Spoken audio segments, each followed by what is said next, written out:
오늘은 저희가 좀 특별히 그 MZ 세대 차세대인 우리 박지민 대표님 모셔가지고 간단히 좀 발제 듣도록 하겠습니다. 오늘 지금 박지민 대표님은 그 샤오미 엑셀레이터 한국 지사장을 맡고 계시고 또 20분 정도 소개해 주시고 뒤이어서 한 20분 정도 토의하거나 나머지 분들 소개하는 시간을 갖도록 하겠습니다.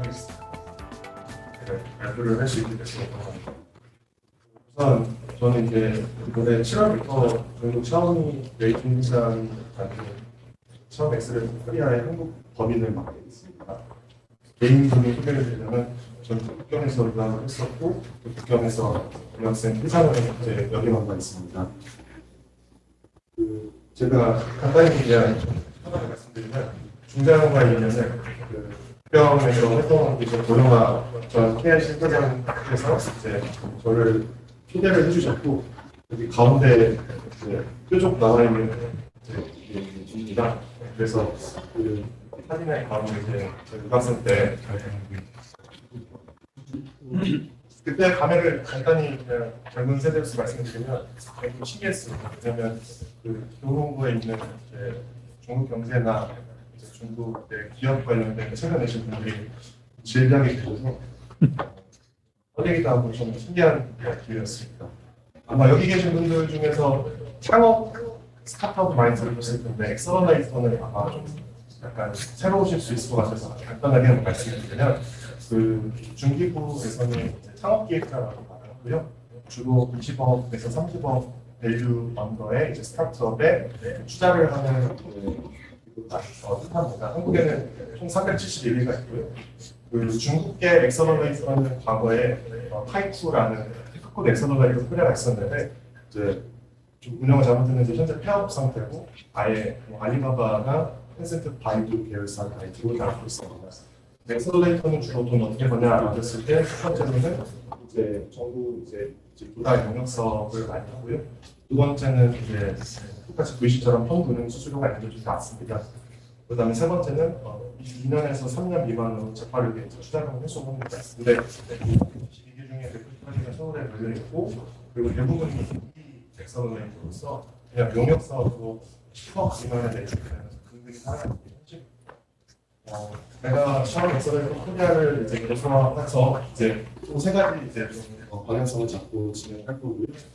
대표인 저는 이제 중국 강철그룹이라는 그룹기업에서 매니저로 이제 활동도 했었고 중국의 실리콘밸리라는 방의 중간촌 이노웨이에서 한국인 유학생 최초로 좀 일을 하게 됐었습니다. 그래서 이제 중국에 좀 관심이 인큐베이션 엑셀러레이터 같은 스타트업 씬에 관심이 많아져서 지금까지 이렇게 계속 사업을 하고 있고요. 저희 CFO는 이제 아무래도 중국만 하기는 개인적으로 제가 봤을 때 리스크가 커서 이제 일본 시대의 재무팀장을 했었던 피규식 이사를 섭외해서 일본 시장을 좀 저희가 바라보고 있고요. 그리고 이제 블록체인 쪽이나 그리고 의료 바이오 쪽도 보고 싶어서 이사 두 명을 마저 섭외했습니다. 현재 임시로 역삼동 팁스타운이라고 이제 구역 3층 사거리 쪽에 있는데 향후에는 마포 프론트원을 이제 갈 예정입니다. 그 이유는 서울시에서 초기 스타트업들이 가장 몰려있는 데가 공덕에 있는 서울 창업 허브와 신용보장 기관들의 사업이 많고 프론트원에 많이 있어서 프론트원에 입주할 예정입니다. 그리고 오른쪽에 보시는 사진은 작년에 인차이나 포럼 때 그 저희 샤오미 엑셀러레이터가 본사에서 초청받아서 왔던 걸 알고 근데 이제 샤오미가 엑셀러레이터를 하냐라고 이제 아마 궁금해하실 텐데 정확한 중국의 법인 명칭은 우한 광고 트라인 카페이라고 합니다. 이 우한의 광고 트라인 카페이는 샤오미 웨이팅 회장님과 이제 리뷰숑이라는 광고 이제 우한의 광고 광장이라는 이제 스폰 거리가 있습니다. 거기 광고 소프트웨어 회장의 공동 주자로 2013년도에 만들어졌고요. 샤오미 생태계 안에서 유일한 엑셀러레이터 역할을 하고 있습니다. 그래서 스타트업 육성이랑 경제 투자를 하고 있고요. 원래 광고 창업 카페 코리아라고 하다가 한국에 아예 인지도가 없어서 저희가 전략적으로는 샤오미 엑셀러레이터 코리아로 명명을 인사드리고 있습니다. 중국에는 이제 우한 성주 시장, 버페이, 광주 포함해서 7개 지역에 저희가 일본은 나가 있는데 한국에 나와 있습니다. 그래서 올해가 한중수국 30주년이다 보니까 밋밋하게 지나가는 감이 없지 않아 있는데 좀 안될 어떻겠냐라는 제안을 진행하게 됐습니다. 이거는 레퍼런스가 어떤 게 있냐 그랬을 때 중국 안에서는 846개 기업을 기획했고 그리고 9,500만 이하 이상의 기업들을 기업들 대상으로 9,500만 이하 이상 투자가 네, 많이 아마 익숙하신 모습일 텐데 저희가 광목 창투회라고 해서 엔젤 투자자라던가 이제 중국 관계자들 중에서 투자자 연계 매칭 서비스를 저희가 중국에서 진행을 하고 있습니다. 그래서 총 현재까지는 10개 이상의 스타트업이 시리즈 A 기반으로 투자 유치를 성공했는데 아쉽게도 한국 기업은 아직 여기에 투자 못하고 있습니다. 그 이유는 간단하게 설명드리겠습니다. 그리고 여러 가지 사업들을 계속 중국에서는 활발하게 진행하고 있고 한국 기관들은 뭐 TLC 중국이나 호츠라 같은 기관들과 계속해서 협력을 이렇게 해오고 있습니다. 뿐만 아니라 이제 부산시나 경상남도도 찾아와서 혹시나 샤오미 모임, 샤오미 예전에 전화 주지 않을까 그런 때문에 찾아오는데 사실 찾아오는 기업들은 한국에서도 시드 투자도 아니면 약간 유실한 기업들이 많아서 애를 먹고 있습니다. 네, 그러면 이제 제가 MZ세대에 속하는데 저는 청년이 이제 한국에다가 중국 엑셀러레이터를 설립하고 있는데 간단하게 말씀드리면은 스타트업 시장이 이제 시드 단에는 되게 부실한 기업들이 많습니다. 근데 중국이 뽑혀오는 기업들이 실력이 많이 부족하거나 체력이 부족한 기업들이 많아서 실질적으로 투자를 받지 못하고 있습니다. 그리고 이제 아무래도 저는 이제 중국에서 유학을 했지만 대부분은 통역을 끼고 옵니다. 그러다 보니까 소통이 좀 어렵고요.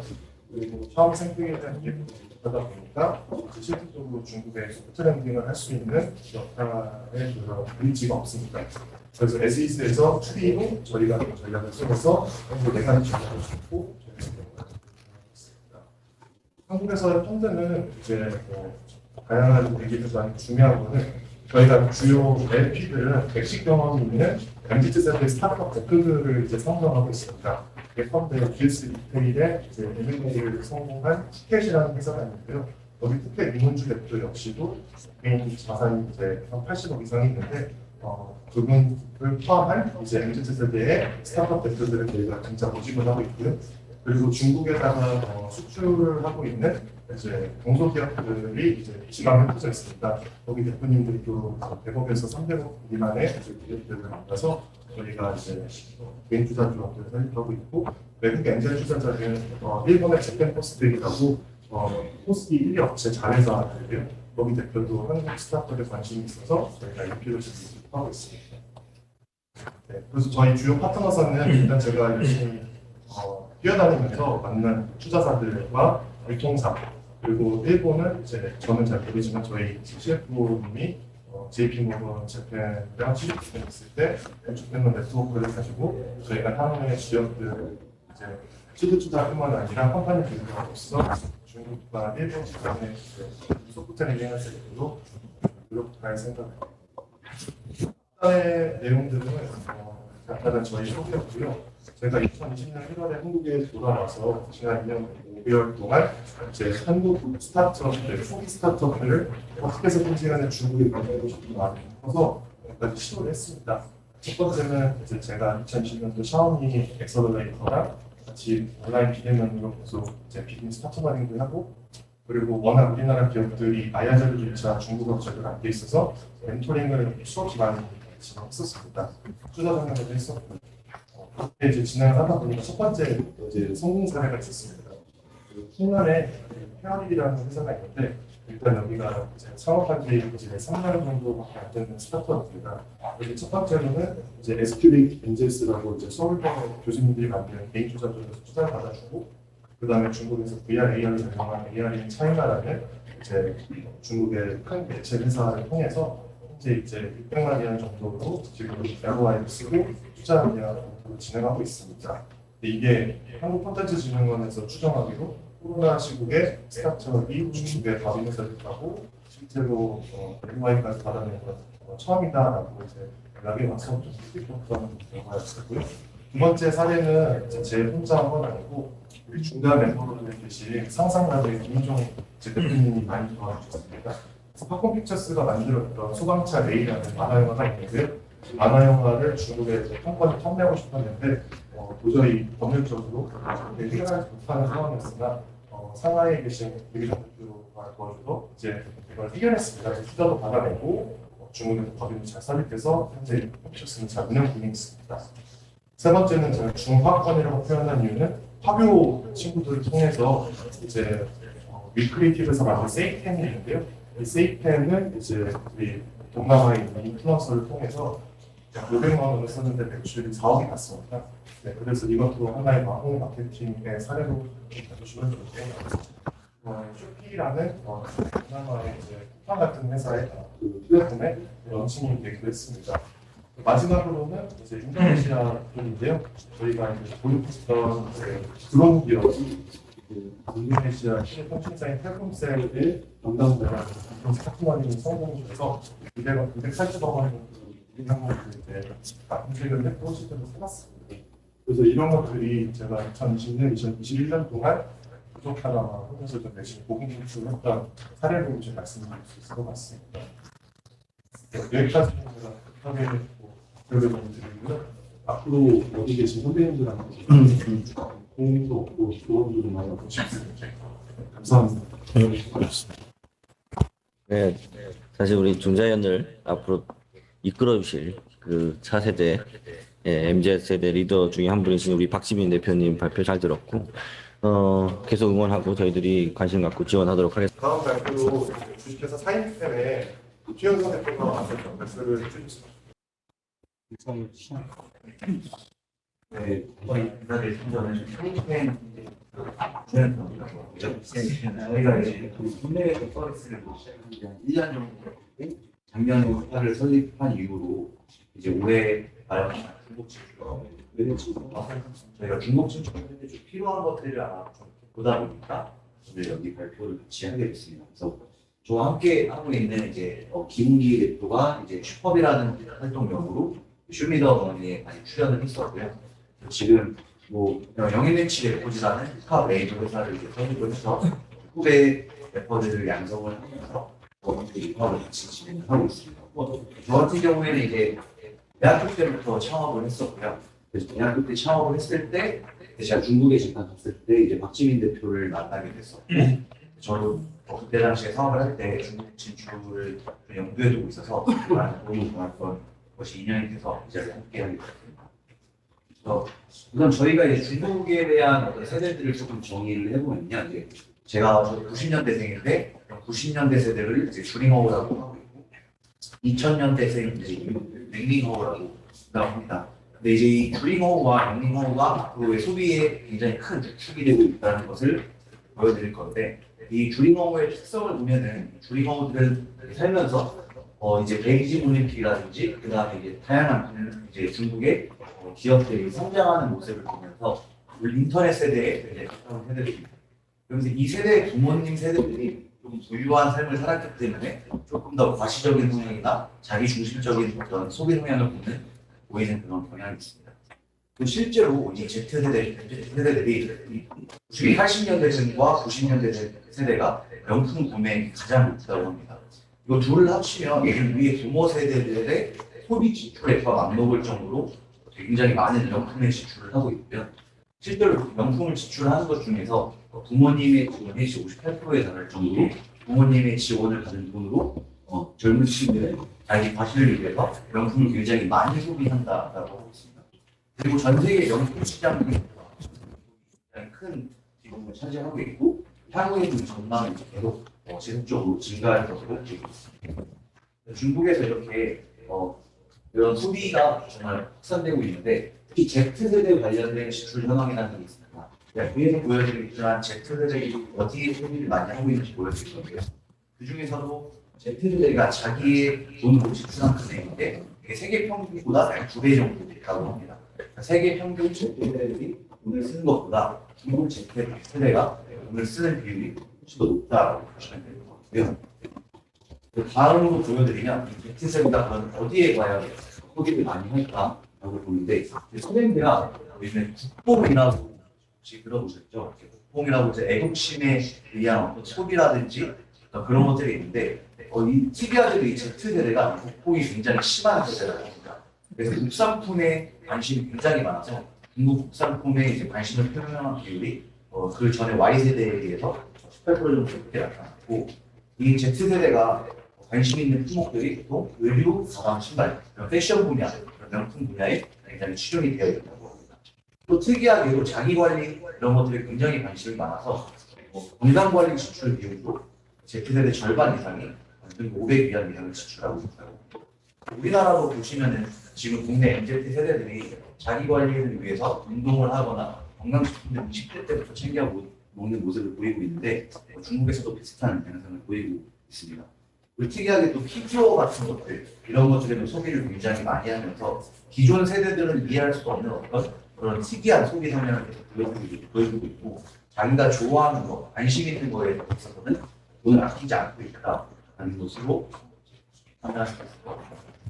조금 전에 말씀드린 것처럼 굉장히 개인주의적이면서도 자국중심주의의 정말 Z세대의 소비 성향을 보여주고 그런 흑볼으로 뭉친 어린 꼰대라는 표현이 지금 나오고 있을 정도인데 우리나라에서 이제 뭐 갓세븐이라는 이름으로 활동을 했던 아이돌들도 있는데 이 중에 홍콩 멤버 왕잭슨이 이제 랩을 통해서도 중국 정신을 강조했던 사례라든지 아니면 엑소 멤버 레이가 삼성전자와 계약을 했었는데 삼성전자 글로벌의 이제 홈페이지가 중국, 홍콩, 대만은 다른 나라처럼 표기했다는 이유로 광고 계약을 끊었다고 합니다. 그런 것처럼 굉장히 이런 것들에 의해서 팬들도 이런 스타들이 어떻게 중국에 대해서 인식을 하는지에 따라서 좌지우지가 되기 때문에 스타들도 그런 것이 굉장히 많이 본다는 걸로 그래서 중국을 진출할 때 저희가 보는 것이 과연 저희가 중국에 대해서 이런 문화를 어느 정도 지키면서 유지하면서 지켜야 될까, 나가야 될까 이런 것들에 대한 고민이 굉장히 많고요. 이제 그럼에도 불구하고 2021년도에 특히 한류가 굉장히 더욱더 폭발적으로 성장하는 한 해였습니다. BTS가 세계적인 가수로서 더욱더 활발하게 활동을 하고 있고 그 다음에 오징어 게임이 넷플릭스에서도 성행을 했었고 이런 것들이 이제 중국에서도 당연히 중국에 이런 것들을 조금 막고는 있지만 다 우회적으로 돌려서 보고 있다고 합니다. 그러면서 이제 코로나 발생 이후에도 사람들이 이제 대외적인 활동을 하지 못하다 보니까 K 콘텐츠에 대한 소비의 그런 수요가 굉장히 강해졌다고 합니다. 네, 그래서 방한령 이런 것들에 대해서도 방한령에 대해서도 문화 세국으로 콘텐츠를 접하기 어려웠는데도 불구하고 중국 MZ 세대들은 한국의 콘텐츠에 굉장히 많은 영향을 받고 있다고 합니다. 또 이 중에서도 물론 한류에 있어서 저희가 조금 저해되는 요인들이 언어적인 것들, 문화적인 것들 이런 것들이 저의 요인으로 꼽히고는 있으나 그럼에도 불구하고 일상에 누리는 것처럼 굉장히 많은 가수 배우들이 중국에서 큰 인지도를 얻고 있는 것들을 저희가 확인할 수 있습니다. 근데 아직까지 저희가 이제 진출했던 힙합이라는 이제 랩이라는 장르가 중국에서는 조금 몇 년 전만 해도 생소했었는데요. 한국에서 아까 쇼미더머니라는 프로그램이 굉장히 유행했었는데 얼마 전에 중국에서도 작년에 새롭게 그 중국판 쇼미더머니를 만들었어요. 근데 쇼미더머니를 완전 거의 표절했다 싶을 정도로 똑같이 따라했었고 지금 중국에 있는 힙합 팬들은 한국에 있는 힙합 가수들 아까 슈퍼이라든지 그런 가수들을 다 알고 있다고 합니다. 그래서 저희가 보는 시장이 지금 이렇게 표면적으로 나타나진 않지만 국내에 있는 힙합까지도 지금 중국에서는 MZ 세대들 사이에서는 굉장히 성행하고 있다고 보시면 될 것 같고요. 이런 것들을 활용해서 기업들이 중국에 진출을 하고 있는데 널디라는 브랜드가 있습니다. 이 널디라는 브랜드가 널드는 이제 아시겠지만 약간 어떤 몰입해서 다른 거 신경 안 쓰는 그런 학생들을 이제 일컫는 말이었는데 이 널디라는 패션 브랜드가 이제 소녀시대 태연이라는 이 IP를 활용해서 중국에 진출을 했고 실제로 이 널디 전체 매출의 60%가 중국에서 지금 발생하고 있고요. 작년 한 해만에 3배 정도 성장을 했다고 합니다. 중국 시장에서. 그래서 이런 만큼 패션 브랜드라 이런 스트릿 패션 그리고 힙합과 관련된 힙합 패션들이 지금 중국에서는 굉장히 크게 성장을 하고 있다고 보시면 될 것 같습니다. 특히 중국 하면 또 빼놓을 수 없는 게 FNF라는 기업이 있는데 FNF 같은 경우에는 디스커버리, MLB라는 이제 브랜드를 운영을 하고 있습니다. 이 MLB 차이나가 매출액이 작년에 800억 정도로 전년 대비해서 약 415% 성장했던 기록을 세울 수가 있습니다. 이 FNF가 국내에서 유해를 찾기 힘들 정도로 지금 중국에서 성장을 했는데 아무리 보시피 도전했던 중국 시장에서 LG생활건강, 필라와 9년 걸렸던 LG생활건강이 19년 걸렸던 매출 5천억을 정부가 10년 만에 달성하게 되는데요.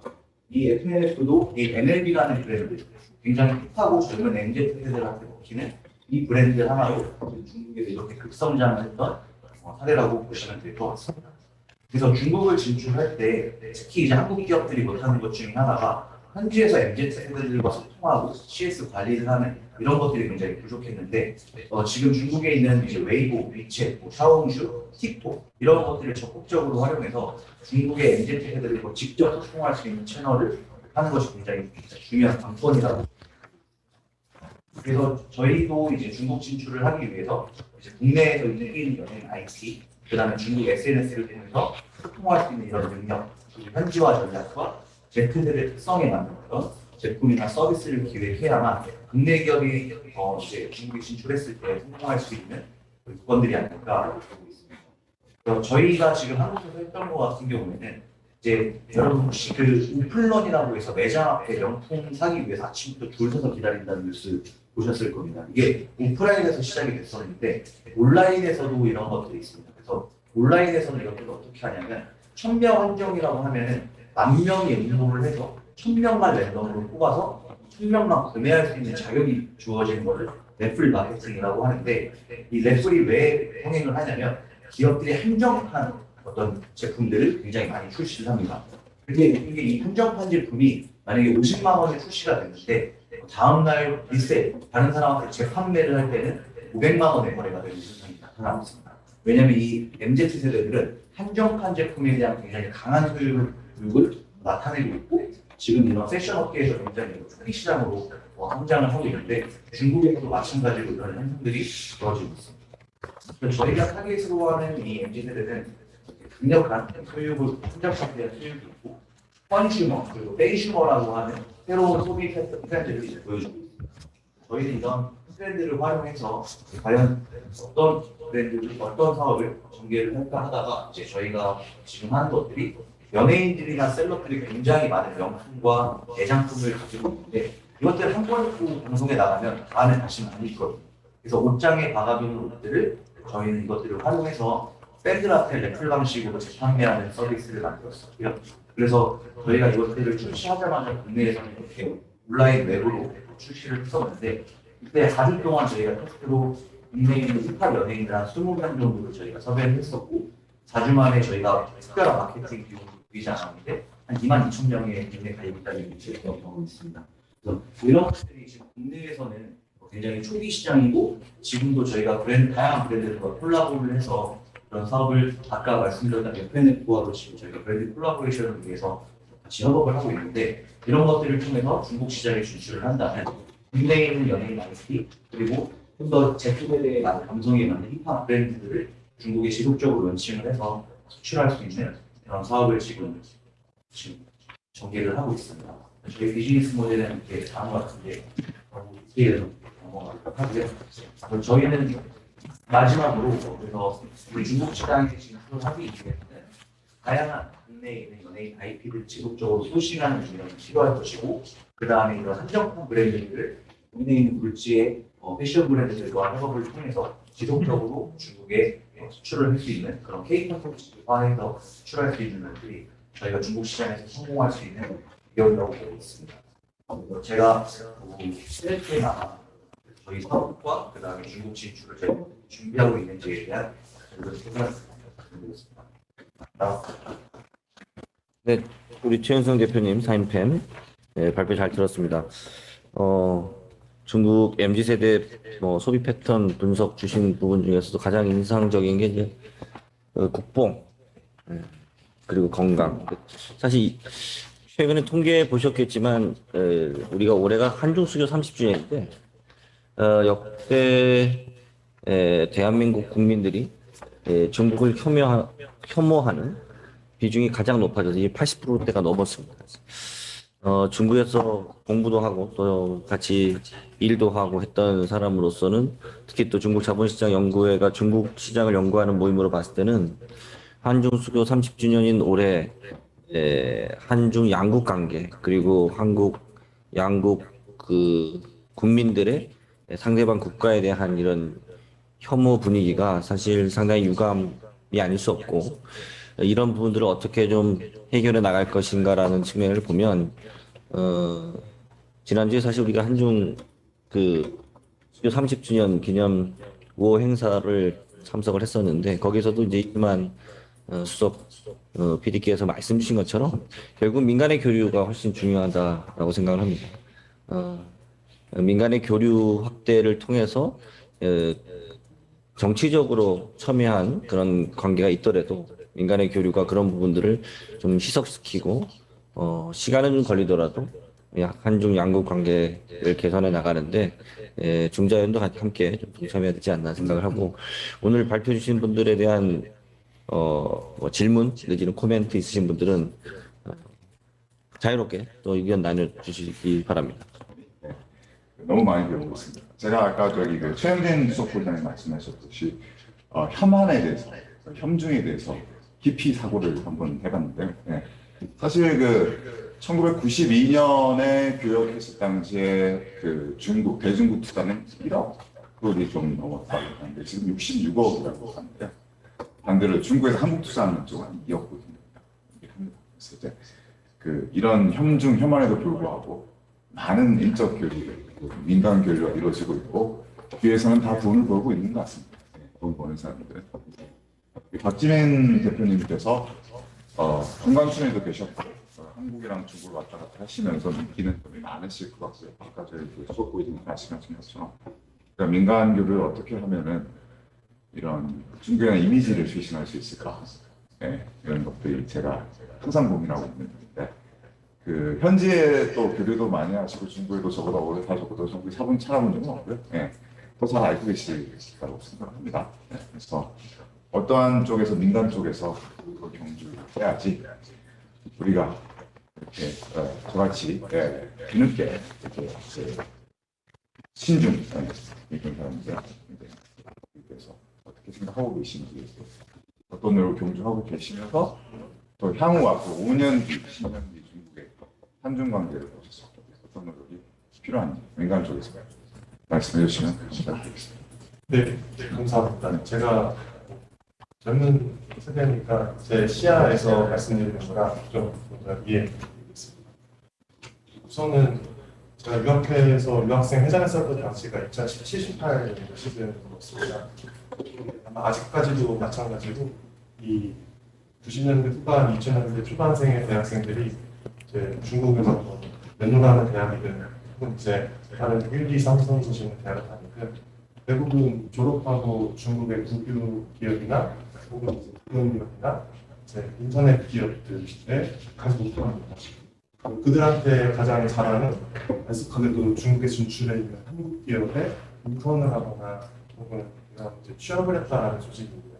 저는 그게 들을 때마다 앞으로는 점점 배가 끊기겠구나, 인간으로 끊기겠구나라는 생각을 하고 있습니다. 저도 이제 이게 여러 가지 도움을 받아서 이제 중국 기업에 처음 인턴도 하고 입사하게 됐는데 첫 번째로는 이제 젊은 세대들이 이제 민간 교류를 활성화시키려면 첫 번째로는 그런 이제 침투 작전이 저는 필요하다고 봅니다. 네, 그래서 이제 많은 학생들이 좀 침투를 했으면 좋겠고요.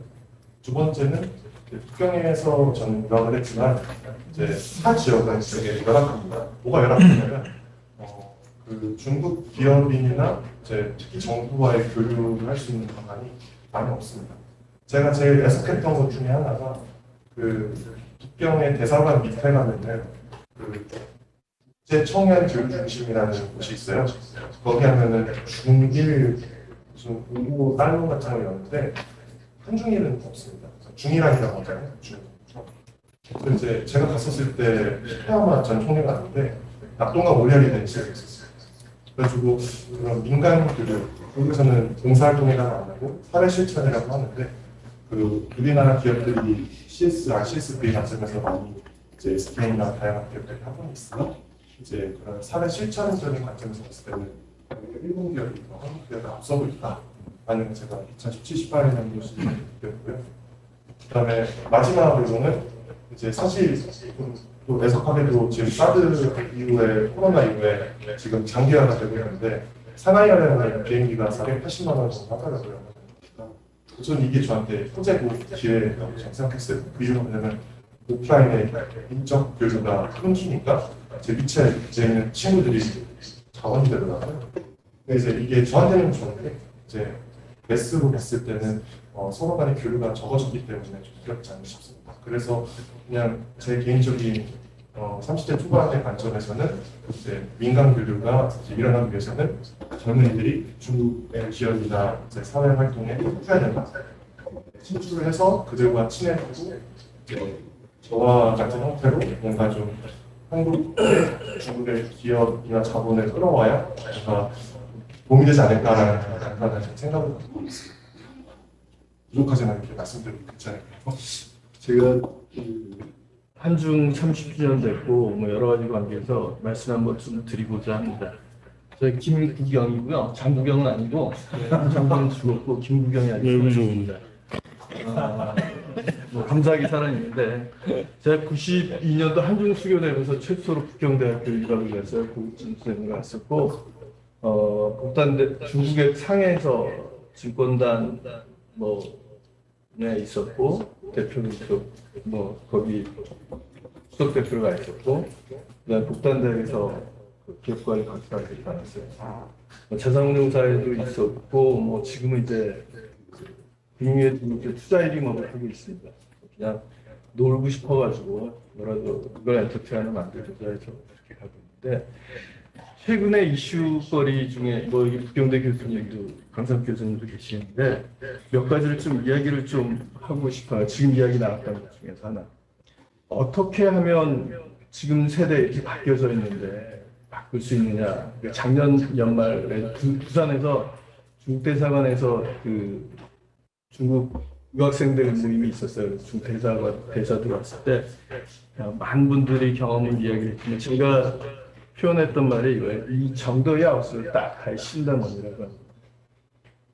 아시는 분들은 이게 어디에서 나왔는지 아시는지 모르겠는데 이게 사실은 광고 문구예요. 성실, 이 정도의 아웃을 성실의 열쇠로서 딱 할 신담원, 중한간의 믿음에 대한 신뢰에 대한 문을 연다라고 하는 말이거든요. 이 정도의 아웃을 딱 할 신담원. 그랬더니 끝나고 나서 거기 있던 교육부에 있던 참사가 저한테 이야기를 하더라고요. 이거에 대한 생각을 좀 해보면 필요할 거고요. 제가 2011년도에 한국 와서 뭐 중재는 저기 매년 책을 쓰는데 거기다 왔으니까 이기혁 대표님 뭐라 하라 이기혁 박사님하고 이야기해서 제가 썼던 게 있습니다. 제가 갖고 있는 사고방식은 뭐냐면 지금 박지민 대표님께서 이야기를 주시고 침투해서 공부도 하고 침투해서 일을 하시는데 굉장히 지금 상황이 어렵잖아요. 사실은 어떤 측면에서 보면 여기 현업에 계시는 중재한 뭐 회장님서부터 해서 이런 분들의 세대 간에 계속적으로 중국하고의 밀접하게 연결관계를 가져줘야 된다라고 하는 생각이 들거든요. 왜냐하면 중국에서 공부를 하고 왔다 하더라도 뭐 베이타를 나오든 어딜 나오든 간에 중국 애들하고 같이 친구 교류해서 만나서 서로 업무 협력을 하고 도움을 줄 수 있을 때까지는 한국도 마찬가지예요.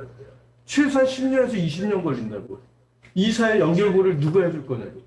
여기 우광준 대표님도 뭐 다 계시고 있지만 여기 중국 관련돼서 경험이 많이 계신 분이 있고 현업에서 일하시는 선배님들이나 이런 분들이 그리고 중재하는 매년 중국에서 이런 모임 하잖아요. 그렇게 했었던 요새 경기가 돼서 좀 못하지만 이럴 때 같이 참여를 해서 여기 김석분 대표님도 마찬가지로 중국에 계셨던 그 경험, 그 네트워크를 젊은 여기 계시던 대표님들하고 같이 이어질 수 있는 중국 친구 여기 뭐 까오신 중국 분도 다 계시지만 그런 관계가 있어야 되지 않을까. 그 역할들이 굉장히 중요하지 않을까.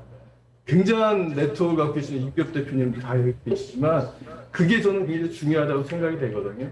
그래서 저도 기회가 되면 이제 내년에 풀리면 좀 그런 면에서 좀 더 적극적으로 저희가 갖고 있는 네트워크를 같이 젊은 분들하고 같이 가야지 우리가 중국하고 같이 가는데 좀 더 역할을 할 수 있지 않을까라고 생각이 돼요.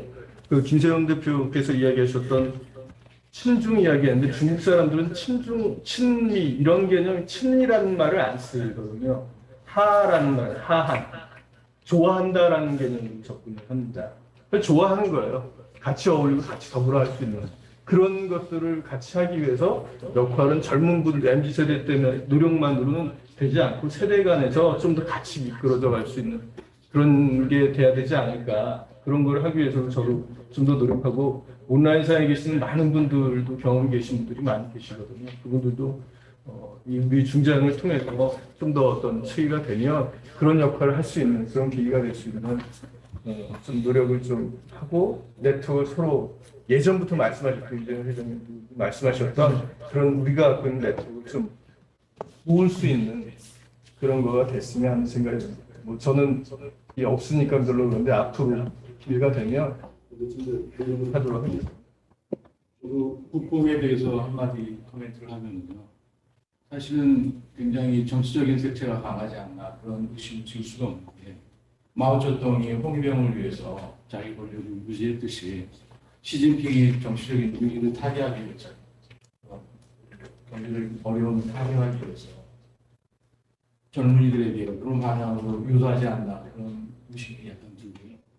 그렇다면은 중국의 젊은이만 그러느냐 미국이나 유럽의 젊은이들이 사고방식은 어떤지 이런 것도 좀 비교해서 어떤 전 세계적인 관점에서 볼 필요가 있지 않나 생각하고 있습니다. 굉장히 충분히 동의합니다. 저도 그러고 이런 이야기를 누가 하더라고요. 저희 부모님 세대 때는 후진국에서 살았고요. 저희는 중진국에서 살았는데요. 저희 지금 박지민 대표님 조링호는 선진국에서 살고 있습니다. 여기 선진국이라고 하는 것이 아까 표현했던 중국 친구들이 갖고 있는 부모들이 부자라서가 그렇게 사고방식이 아니라 지금의 사고방식들이 조링호 한국에서도 마찬가지고 선진국 사고를 갖는 거예요. 선진국 사고라고 하는 것이 뭐냐라고 하는 측면에서 접근해 보면 이 경제적으로 내가 돈이 많이 있어서 부모님이 그래서가 아니라 그렇지 않다 하더라도 교육받았던 이 사고방식 자체가 선진국 사고를 지금 가고 있거든요. 그런 측면에서 조링호, 지금 뭐 링밍호에서 중국 친구들하고 같이 당대하게, 대등하게 같이 이야기할 수 있는 그런 그 커뮤니케이션과 관계성을 지속적으로 가져야 되지 않을까. 그게 앞으로 최소한 10년 이상은 더 필요로 합니다, 여러분들. 저도 마찬가지였어요. 92년도에 졸업하고 중국에 2004년도에 갔을 때 그때 92년도에 북경대학교에 있었던 끌머 애들이 그때 애들이 위치가 돼 있는 거예요. 지금 그런 측면에서 접근해 보면 그 후배님들도 그렇고 그 앞에서 우리 중재하는 선배님들하고 저도 마찬가지고 그런 면에서는 앞에서의 그 역할도 또 해가야 되지 않을까 그런 생각을 또 해보게 됩니다. 선진국 마인드 저희들은 개발도상국이었지. 매우 맞죠. 매우 맞는 감사합니다. 이제 마지막으로 네. 자, 본인 소개 부탁드립니다. 네네. 네, 통역병 말씀입니다. 네. 저 김세훈 그 대표 초대로 왔고요. 저는 이재철이라고 합니다. 예전에 그러니까 저는 이제 알겠어요. 저번 주에 상해에서 이제 막 서울로 들어와서 이제 일을 조금 하고 있고요. 저는 이제 그 소비재 쪽에서 일을 오랫동안 했었는데 원래 LG 생번에서 이제 소비재 제조 판매를 하는 회사에서 일을 하다가 알리바바로 넘어가서 이제 유통 그 플랫폼 기업에서 이제 유통을 하다가 이제 그 포스원이라는 회사에서 소비재 투자를 3년 동안 했었습니다. 지금은 이제 그 제가 투자에 관여했던 회사에서 일을 방금 그 주제가 MZ 세대다 보니까 4,000명 정도 되는 그러니까 회사는 유니콘 정도 그 규모로 성장했고요. 그 이제 MZ 세대 한 4,000명 정도가 되는 MZ 세대랑 같이 일을 하고 있습니다. 네, 그 방금 말씀 그 질문 중에 그 몇 가지 MZ 그 뭐 국뽕이나 아니면은 이런 부분들에 대한 얘기가 있었는데 제가 생각하는 관점은 그 방금 말씀하신 관점이랑 조금 다른 게 그러니까 본질은 그 뭐 국뽕 그러니까 중국 정부에서 주도적으로 국뽕을 뭔가 함양을 시키는 뭐 그런 변화의 과정이 있지만 본질은 저희가 이제 가져야 될 경쟁력은 그 중국으로 들어가는 컨텐츠나 아니면은 제품들에 대한 경쟁력이 그러니까 한국뿐만 아니라 중국 시장에 들어가는 우리의 경쟁사는 중국 그 브랜드 말고도 사실은 유럽이나 미국에서 들어오는 그 컨텐츠나 아니면은 제품 자체가 저희가 경쟁을 해야 되는 대상이거든요. 사실 그 소비자가 제품을 선택하거나 컨텐츠를 선택하는 거는 결국에는 그 본질은 결국에는 이 전 세계 시장에서 통할 수 있는 이 경쟁력이 가장 중요하다고 생각합니다. 그래서 뭐 MZ 세대라고 해서 복복만 쓰는 게 아니라, 그러니까 중국 자국 브랜드만 쓰는 게 아니라 결국 이제 한국 이 우리가 만들어내는 이 서비스나 제품들이 얼마만큼 경쟁력을 가지고 있느냐. 그러면 소비자들은 뭐 국가 색채와 관계없이 선택을 한다고 저는 판단을 하고 있습니다. 그래서 저희 회사도 글로벌 이제 소비자 기업 뭐 예를 들어서 LVMH나 에스티로더 아니면 뭐 일본 시세에도 한국 저희 고객사는 아모레 이런 뭐 대기업들이랑 많이 일을 하고 있는데 저는 이제 제가 그 협업을 하는 이제 저희 클라이언트랑 일을 많이 해보면은 결국에는 이제 아까 말씀드렸듯이 본질을 얼마만큼 잘 준비가 되어 있느냐. 사실 이 부분이 가장 중요하고 소비자에서는 중국 시장이 가장 크기 때문에 이제 결국에는 전 세계 1등이 그러니까 중국에서 1등이 되려면 전 세계 1등의 어떤 품질이나 아니면 서비스의 어떤 능력을 함양을 해야 된다는 게 저의 생각입니다. 네. 그러니까 저는 한국산업은행에서 근무하고 있는 최석환이라고 합니다. 제가 그 예전에 처음 한 반년, 1년쯤 그 전에 이제 유재훈 이사장님께 연락을 드려서 이제 찾아뵙게 됐었고, 그리고 이제 얼마 전에 김세현 부회장님 만나 뵙게 돼가지고 김세현 부회장님이 초대를 해주셔서 오늘 참석을 할 수 있었고요. 그래서 이렇게 너무 훌륭하신 선배님들 많이 만나뵐 수 있어서 영광이고, 저는 산업은행에서 지금 중국 유가증권 주식 채권 운용을 하고 있습니다. 운용 규모는 지금 한 1.2조 정도 운용을 하고 있고, 네, 제가 9월 달에 아까 김구경 대표님 말씀하신 대로 이제 죄송합니다. 우선 그 박지민 지사장이 말씀하신 대로 중국에 침투하러 이제 갈 준비를 하고 있습니다. 침투죠. 네.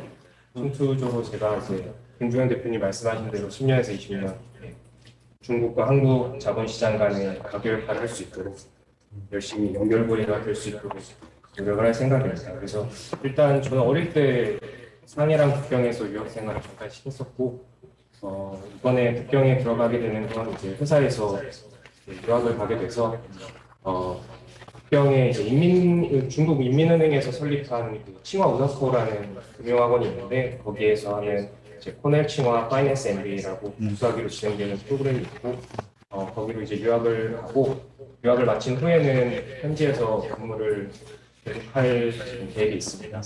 그래서 혹시나 이제 북경에서 이제 중자연 북경에도 있다고 그때 이사장님께 말씀을 들었는데, 북경에 제가 아마 7, 8부까지는 항공 모임이 있으면 계속 나올 수 있을 것 같고요.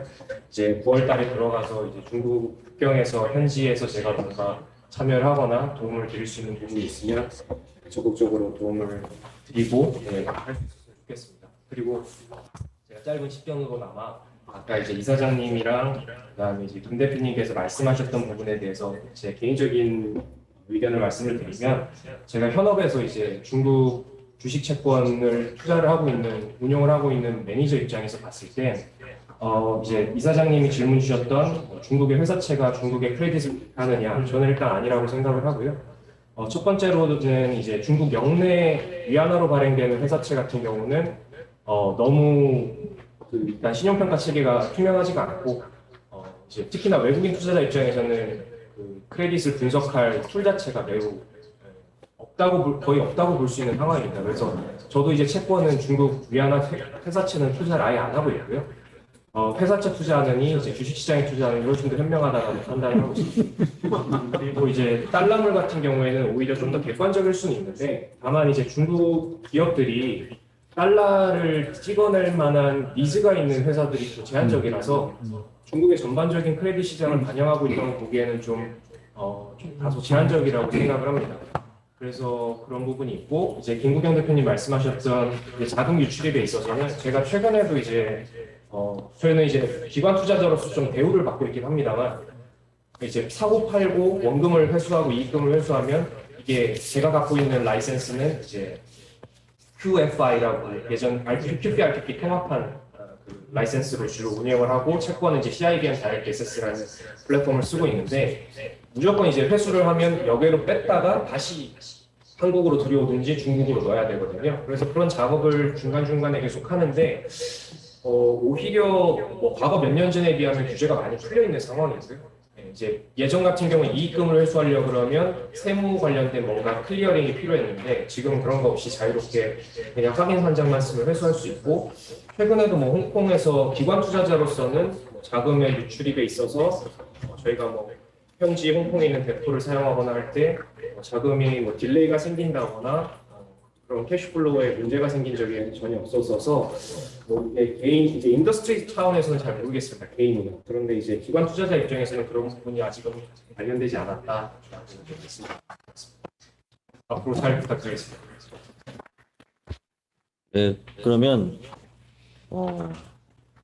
시간이 거의 얼추 됐습니다. 그래서 이제 중자위원 룰이 시간을 엄수하는 거기 때문에 저희 중자위원이 이제 2009년이죠.